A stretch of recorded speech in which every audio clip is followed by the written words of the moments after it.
On The Entrepreneur this week, the demand for a black doll in Kenya is very high. I did not have any experience with dolls, but my spirit was whetted. Then on the second half, protein movers came into being to offer solutions to guys who wanted to move houses. When this opportunity arose, I said, why not? Olivia Mengich is busy at her store. This 29-year-old specializes in the manufacturing of black dolls referred to as Swahili princess. For most, these dolls are just that, playthings. However, for this entrepreneur, these figurines are more than just toys for young girls. I'm very into the concept of Black consciousness by Steve Biko. So the entire theory is just about it's just about instilling pride in black people, being aware of your blackness, in short. And when you look into, African culture, we're seen to have, or rather black people throughout the world, we're seen to have an inferiority complex which goes into various aspects of our lives. One of those aspects is beauty for black women. And when I say that, because of how I link that to inferiority complex, is you can see things like bleaching that goes on with black women. And this idea that we're supposed to be perfect in a certain way. Women from a young age are exposed to images of beauty, right? From Cinderella to Barbie dolls, and all these symbols of beauty happen to be white. As we continue to grow, the celebrities that seem to be making the most of their lives happen to be white. It is with this in mind that Olivia would establish Swahili Princess in June of 2016. She does admit, though, that her dolls are not the silver bullet that will counteract people's long-held perceptions and attitudes. We do culture through fashion. So our dolls are dressed in either kitenge or Maasai, because this is for East African market. And we have very rich culture in East Africa. For kitenge, it's called the communicating fabric. I don't know about that. It's called a communicating fabric because of the patterns, and sometimes it has wording on them, sometimes it can be political. It reflects the times and the moods of the East African people. Like most entrepreneurs, Olivia would test the viability of her business by manufacturing a few dolls. She would then use Facebook to market her products. After a few months, her startup started gaining traction. Olivia had to hire delivery people so as to keep up with the demand. The demand for a black doll in Kenya is very high. Okay, and in Africa is high. So, and that's mainly because we do not have, beautiful black dolls. There are some black dolls in the market. If you go to to various stores, you find some black dolls, but they have errors. One of the biggest errors is that the dark skin tone, they're mainly dark skin tones, which is beautiful.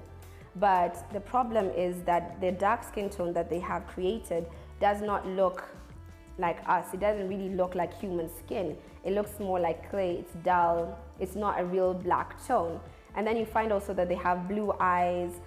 They sometimes have blonde hair or orange hair and things like that. The Swahili Princess doll is made from polypropylene and polyvinyl chloride. It is built in a 7-part process: manufacturing, assembly, quality check, tailoring, braiding, dressing, and finally packaging. I feel excited because, as you know, entrepreneurship is a risk. There is a risk involved. And when you say that your creation is being embraced by people, and the way it's being embraced by my customers, they enjoy it so much that they post on Facebook, they post on Instagram, they're constantly sharing about it. I keep hearing about Swahili Princess, So it makes me, to be honest, really happy. It makes me feel, it motivates me. Right? So it really motivates me to know that there is a need for my product and people like it so much. They don't just buy it and continue with their lives. They buy it, share their stories about it, try to get in contact with us, so it becomes almost like we're creating a small community of people who like Swahili Princess dolls. Nevertheless, Olivia does admit that there were some challenges along the way. One of the biggest impediments she had to contend with was getting into retail stores. This, though, was not the only unique challenge she faced. The first challenge was trying to get a manufacturer. It's not trying to get a manufacturer that I can trust, that I can, continuously use and everything, and who would actually work with me the way I wanted, my design and everything. So that was the first challenge. Second challenge was getting cabs. So for a very long time, we had to stay online. because we couldn't get cabs. So until end of November this year, to mid-November, I got, let's just say, cabs approval to sell the loads I have. Swahili Princess was not Olivia's first stab at entrepreneurship. After working as a marketer for Jumia Kenya, Nuevo HR Business Solutions, and the Kenya Commercial Bank, Olivia would embark on self-employment. However, she does admit that it was a struggle leaving the corporate sector. When I was in marketing, we used to source for images from, you can do assignment photography, or you could buy images from a stock photography company.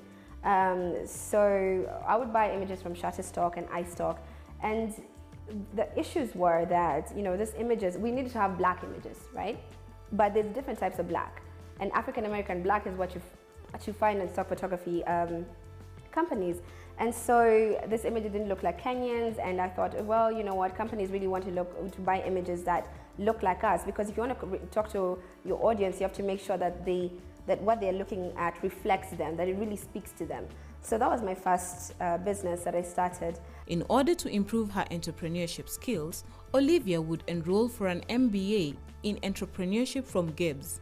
This was in addition to a degree in criminology and geography from Monash University. The entrepreneur strongly believes that Kenyans need to give greater emphasis to self-employment. There have been people who have wondered why I ventured into it, who have not been supportive, who have said maybe this wasn't the right time, or I think you should go get a job. When can you get a job? Can I help you get a job? So there are people that do not understand that entrepreneurship is something that can lead to a successful career. Due to the success of the Swahili Princess range of dolls, Olivia was selected as the national winner of the Creative Business Cup. She will represent Kenya at the annual summit held in Denmark. Olivia is of the opinion that taking part in the event will take her company to the next level. All right, so the Creative Business Cup is an annual competition for entrepreneurs throughout the world, so from different continents. And so I was selected to represent Kenya, and I was selected by their national partner here. Anyway, so when I went there, and the first thing that that was amazing for me was the networking opportunities that were there. Meeting other entrepreneurs really helps with your mind. It feeds your mind. It feeds your direction. It helps you. So the one thing I started off with networking. I met other people who are in similar industries that would like to work with Swahili Princess in some way or the other. I also met someone who worked at Lego, and who's now going to be like an advisor. So I met people. I met some people also in creativity and innovation. So it was really interesting it was a very good networking opportunity. As an entrepreneur, it is important to implement feedback generated from customers. The next edition of dolls from the company will be much darker. Olivia is also in the process of manufacturing male dolls for girls. Like with any industry, you tend to benchmark against the market leaders. The Swahili Princess is a fashion beauty doll, and the biggest leader in the world for fashion beauty dolls is Barbie, and they have their Ken, right? So of course, for one, I will start with saying that there will be a male doll, but for females, for young girls, the Ken, the Barbie and the Ken. So Swahili Princess dolls, the first thing we're gonna have, we'll have the light-skinned dolls, and we'll go to the dark-skinned dolls. So there'll be two of them, and then they will have a male doll, right? So there will be a male doll for the girls.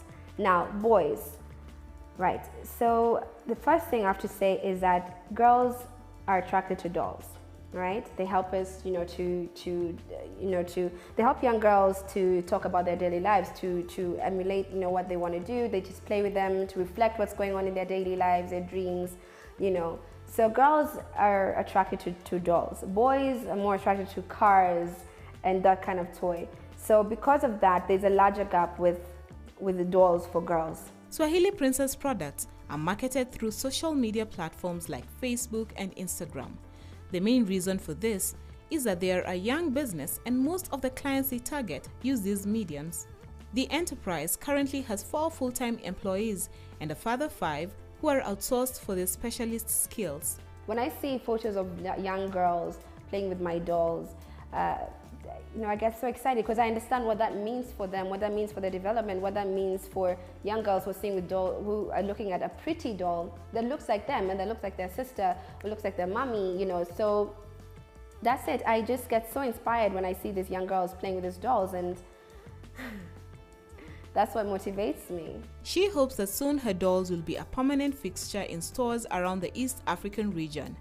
That notwithstanding, the entrepreneur has plans for diversifying her business. We are looking into storybooks because we started a competition a few months back in October whereby young girls are writing us essays, and in return, one of them will win. It's a competition, so one of them will win a chance to write a Swahili princess storybook.